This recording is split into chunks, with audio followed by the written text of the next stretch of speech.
What is assessment? Assessment is the process of documenting data, focusing on the levels of attainment and using this data to improve their development and your teaching. There are two different types of assessment. One type of assessment is formative and the other type is summative. How can we assess? Formative assessment takes place during the children's learning, such as giving the children their feedback. Checking during different stages, such as mini plenaries or who can tell me questions. These may not need to be recorded. Examples could be exit slips, such as 3 things I learnt today, 2 things I found interesting, and 1 question I still have, 2 stars and a wish, thumbs up, thumbs middle, thumbs down. Write a comment at the end of the lesson to see how you think you've got on. The other type of assessment is summative. Summative assessment sums up what children have achieved over a certain length of time, such as it could be finding out what the children know after each topic termly. This relates to the aims and the national standards, such as tests, observations and spoken recordings. Example of this could be an end-of-topic quiz or I can statements and checklists. How can we record assessment in PE? There are actually many ways that we can record assessments in PE. One way is using grids and squares, where we can actually mark off in a grid of how well the children have met the learning objectives and whether they've actually met the success criteria in that lesson. Another way is that we can use progress sheets, which use statements from the national curriculum, and we can tick off whenever the children have met those statements. Another really good way in PE is to use digital videos and pictures. Not only is this great for the teacher to look back and to give children feedback, but it's also good for self and peer assessment so the children can look at their own work and comment on that for themselves. Why do we assess in PE? Assessing in PE is a great way to check and monitor children's progress. Not only that, but it also allows the teacher themselves to see how well their subject knowledge is getting across to the children, to see if they're actually understanding.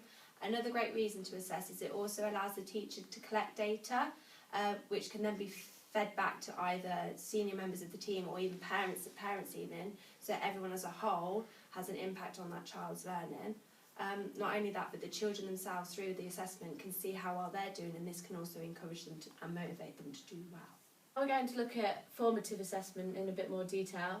So formative assessment has been described as the activities undertaken by teachers and by their students in assessing themselves that provides information to be used as feedback to modify teaching and learning activities. Using formative methods of assessment comes into practice with some educational theorists. The behaviourist Albert Bandura had a social learning theory that believed that children are affected by their environment and surroundings. An example of this in PE would be if a child sees another child throwing a ball incorrectly, they may then throw the ball incorrectly. The teacher would observe this, assess, and then go back to the child and implement some changes to improve the skill and to reassess. An example of how you can formatively assess in a lesson is using 2 stars and a wish. Here, Jodie the teacher has set the task of completing chess passes where the girls have to pass the ball back and forth to each other. After they've done a complete set amount of passes, they would then come together and come up with 2 stars and 1 wish for how they could improve their task. So Chloe, what are your 2 stars and a wish for Kira? Well, your hands and your elbows were in the correct position when you threw the ball, and your target was correct because it came to my chest. But one wish that I would ask is if you stepped into your pass to get a bit more of a powerful shot. This is obviously just one example of how you can use formative assessment in PE. There are many other examples on the handout provided. Additional to Bandura and the behaviourist approach of how children learn, we also looked at socio-constructivists and how they feel children may learn. They also look at the interaction with the environment and the children, and we can again use this for assessment, particularly in PE with game situations. So what you could do is you could put your children into a game and you could assess how they act with their tactics, with their skills, and putting everything into practice. However, this may also bring difficulties with the trustworthiness and the accuracy of the assessment. To make your assessment in this particular area more reliable, you could perhaps get your teaching assistant to video a section of the game or get children to take pictures, so then you could look back and reevaluate what went wrong to give feedback to the children. The other type of assessment is summative assessment. Summative assessment is testing which often occurs at the end of a term. used primarily to provide information about how much the students have learned and how well it was taught. Summative assessment takes place at the end of a series of lessons to see what the children have learned over the period of time and to see their progress. Here is an example of a summative assessment. As you can see, the girls are completing a performance after a unit of 6 weeks gymnastics. The teacher is sat alongside marking against the checklist, which is the National Curriculum Expectations. They are marking to see what the girls have got out of the task and whether they are successful. Once again, there are more examples of summative assessment on your handout. A theory of learning which can help develop better summative assessment of the children is using the constructive approach, such as Piaget, who believed that the control of an individual's learning should be in the hands of the child themselves. To use this idea when assessing children in PE would be to set the children in small groups and to have a discussion on what they have learnt throughout the topic and how this has helped them to develop. These discussions can then be fed back to the class, where the teacher can use their comments to assess the children's understanding of the topic as a whole. Assessment is an extremely good way of knowing how children are finding a topic. It allows the teachers to plan and teach according to the children's abilities.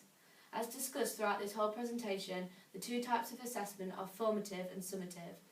They work extremely well in their respective ways, formative being the method used on ongoing assessment throughout the activities, and summative being the method used at the end of a period of time.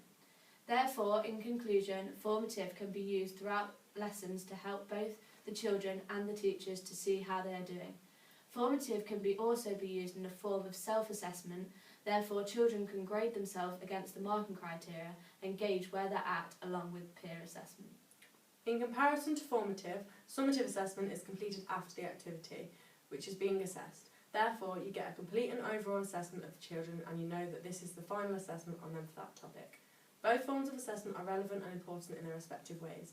They both serve an excellent purpose for their individual ways of assessing. Therefore, when choosing your method of assessment, it's extremely important to take into consideration what you're assessing, why you're assessing, and how you're going to assess. To ensure your assessment is effective, make sure you follow these steps. What makes good assessment? Being clear and concise with the children so that they understand their learning objectives and success criteria. Use of questioning, challenging children's understanding, what do they know? Ensuring children are engaging with their own learning. Creating motivation for children to progress further, either by themselves or with support. Constructive feedback to allow children to improve. Give children time to be reflective with their own learning, either during or after the session, and give them time to act upon their feedback. This figure shows the meaning, processes and properties of assessment. This can be used to distinguish the variables which can be apparent in the assessment system and can help you choose the right assessment for your task. You can use this figure as guidance by looking at the purpose of assessment, why you are assessing and the type of task you may be completing, as well as looking at who is making the judgment of the assessment and how this can be reported back and moderated. This figure sheet can be referred back to when carrying out different tasks which need to be assessed. Subject leaders, which are also known as coordinators, have many roles and responsibilities within schools. To ensure that high quality teaching is carried out across a specified subject, the subject leader will help organise and accommodate members of staff throughout the aspects of the subject. To become a subject leader and carry out your role effectively and make an impact, it is crucial that the knowledge and understanding of the subject is there.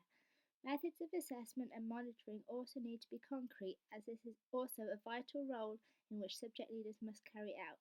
This is due to the need to constantly assess how the subject is being taught and if any changes need to be made.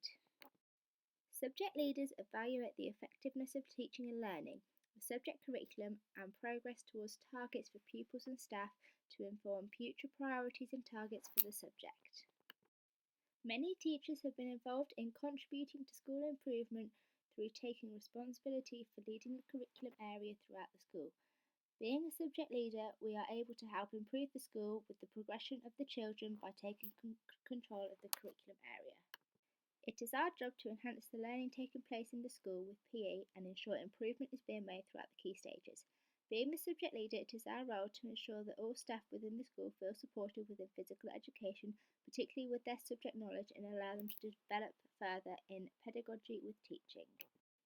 Subject leaders should prepare staff through effective management and coordination of the subject. We need to ensure that all teachers within the school are using sufficient teaching strategies which allows them to access the pupils accurately. as well as making sure important documents and checks such as health and safety are up to date. Thank you for watching.